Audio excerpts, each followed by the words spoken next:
Do you ever finish reading something and then wonder what it was all about? Well, those days are coming to an end, my friend.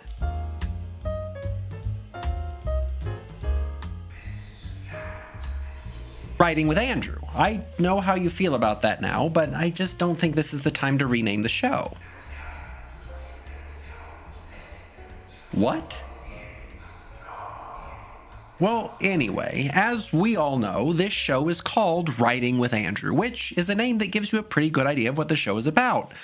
Writing. But often, a big part of the writing process, for better or worse, is reading. So whether you're doing a research paper and gathering sources to make an argument, or just reading something to get ready for class, chances are good that at some point you'll find yourself staring down a text that is difficult to work your way through. And part of it is just a learning process thing. When you don't have experience reading academic journal articles, for example, you're going to have a harder time making sense of them.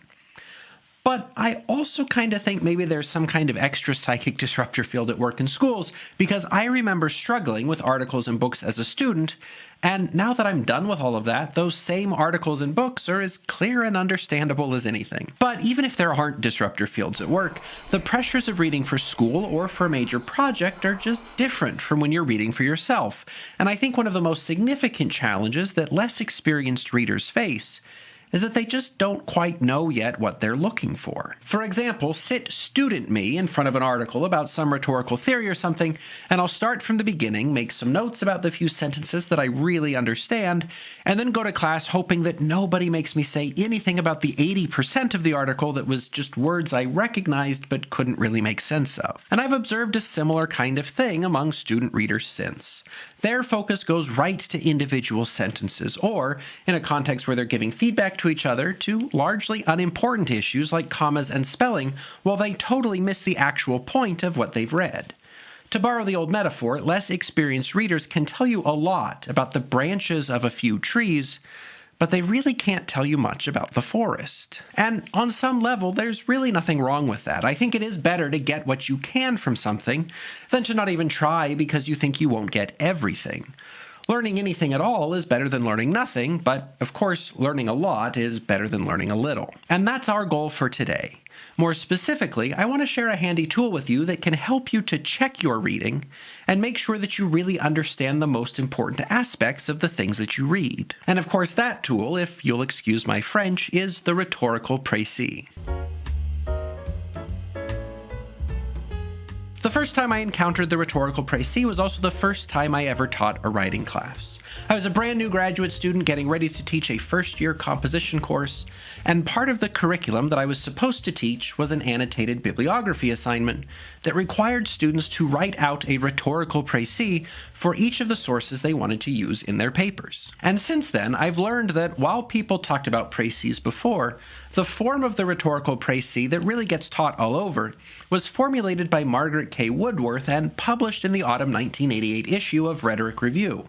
It was a tool she developed, as she explains, to help students make sense of what they read. The goal was not just a summary of the information, but also an understanding of the rhetorical situation the piece addressed. And this is stuff that we've talked about before on the show. Yes, when we write things, we have things to say, but we also have things that we're doing.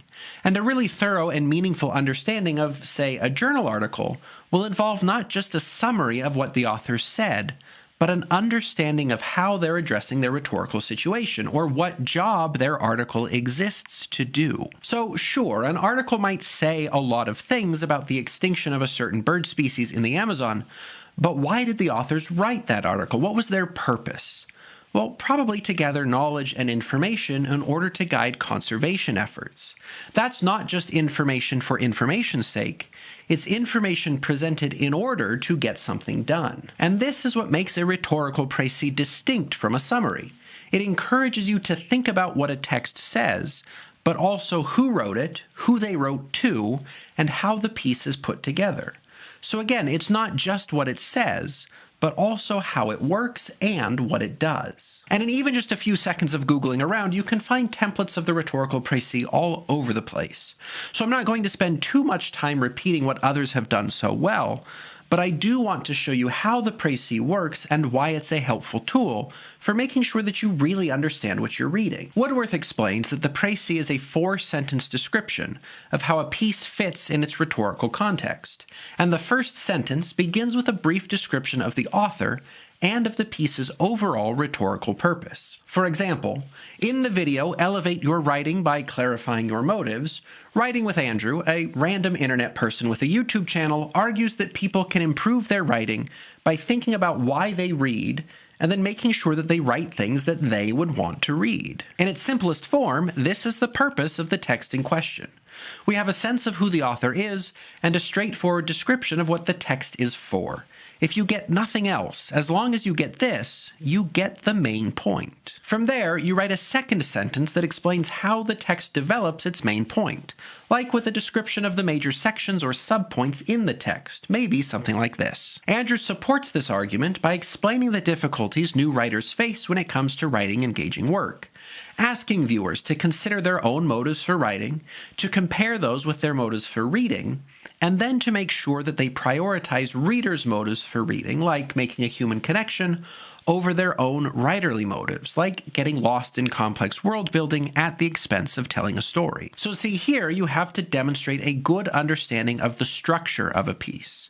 What are the major pieces? How do they fit together? And how do they support the main point or thesis of the article? Then comes a description of the author's purpose, their motive for writing the piece. His goal is to help writers consider the reasons people read in order to help them write things that people will want to read. And then a brief description of who their audience is and the author's stance towards that audience. Andrew works to establish a supportive and encouraging relationship with his audience of writers who want to improve their work and establish stronger connections with their own audiences. So, from a full text, we've worked out 4 sentences that help us to account for all of the major aspects of that text. The author, the central argument, the structure, the purpose, and the audience. And that, my friends, is the Rhetorical Précis.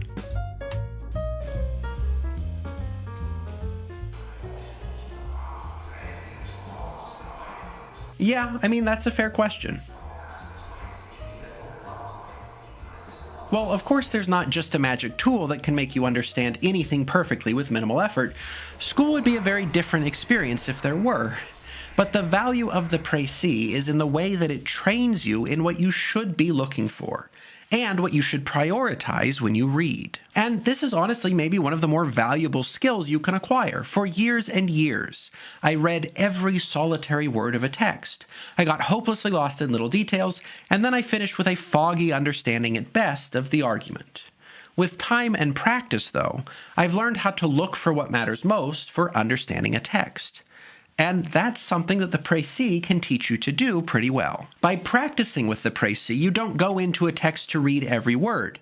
You go in with 4 simple priorities. Identify the author and their argument. Understand the structure or organization of that argument. Understand the purpose of the argument or why it was being made in the first place. And then understand how that argument is being presented to its audience. If you can account for those 4 things, you can safely say that you have a solid understanding of the fundamentals of a piece. And of course, there's more to it than that, but all of that is additional detail. These 4 things are the things that matter most, and when you're looking for them, you don't have to get bogged down in the individual words and sentences along the way. Not long ago, I had a student comment that what they liked about the feedback I gave them was that it got right to the point. Their peers might comment on the formatting of their dialogue or the inconsistency of their grammar, but I pointed out that their story was missing a plot. And that's one of the key differences between new and experienced readers. Are you able to step back and see the piece and its purpose as a whole? Or are you stuck on the little things that are maybe easier to spot but much less important overall? A summary is designed only to repeat the main points of a text in order. You can summarize something without really understanding how it works. With a rhetorical précis, though, you're not just presenting a shortened version of a text.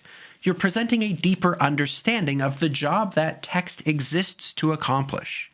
You have to account for the information and for the context that makes that information meaningful. And you're right, this isn't a tool that will automatically tell you what those things are, but it is a tool that will tell you what you need to look for. It's a framework of priorities that can help you to see what you really need to know in order to understand a text. And knowing the things that the précis requires you to account for becomes especially important when you start trying to make connections between sources and to develop your own arguments. Really, it makes all the difference between an essay that treats all of its sources as neutral sources of random statistics and one that responds in a meaningful way to arguments that other writers have made before. With a summary, you know what an article says. With the précis, you know that an article is a direct response to another article, and you can see how those two authors have tried to solve a problem in different ways. And that's important knowledge to have if you're ever going to weigh in on that problem yourself. In other words, the précis is a tool that can help you to think not just about information, but about why that information matters. And of course, it's a training tool. When you don't have experience reading texts this way, having a simple template for recording the things that matter most is a great way to get a feel for what writers are really doing when they write. But even Woodworth acknowledges that readers can leave the strictures of the form aside as they get more comfortable with understanding texts on their own. Eventually, it becomes more intuitive. When you get more adept at knowing what to look for when you're reading, you don't really need the reminder. But when you're just getting started, a template like the précis can be just what the doctor ordered.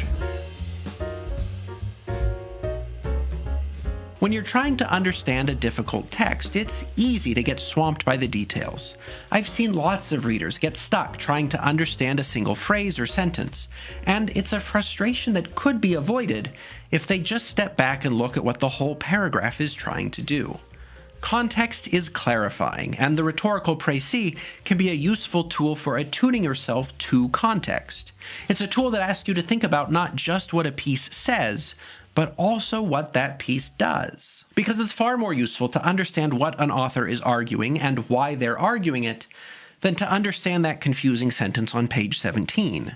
Deciphering a single sentence is no indication that you understand a text, but accounting for the central argument and its structure is a strong indication that you have a good handle on what that text is all about. So use the précis as a way to make sure that you have a grasp on the fundamentals. If you can create a good précis, you can be confident that you understand what you need to understand. And if you can save yourself some time and fill out the précis by scanning through the document rather than reading every solitary word, well, all the better. But of course, that writer spent a long time writing that thing, so you should read it carefully. If you're up against a short deadline, though, feel free to skim liberally as long as you go back and give it a more careful read later, which is, of course, what we do all the time. Anyhow, that's enough for now. Thanks as always for showing up and sticking around. It's always fun to talk about writing with you, and I'm already excited to do it again soon. In the meantime, though, take good care and happy précis writing.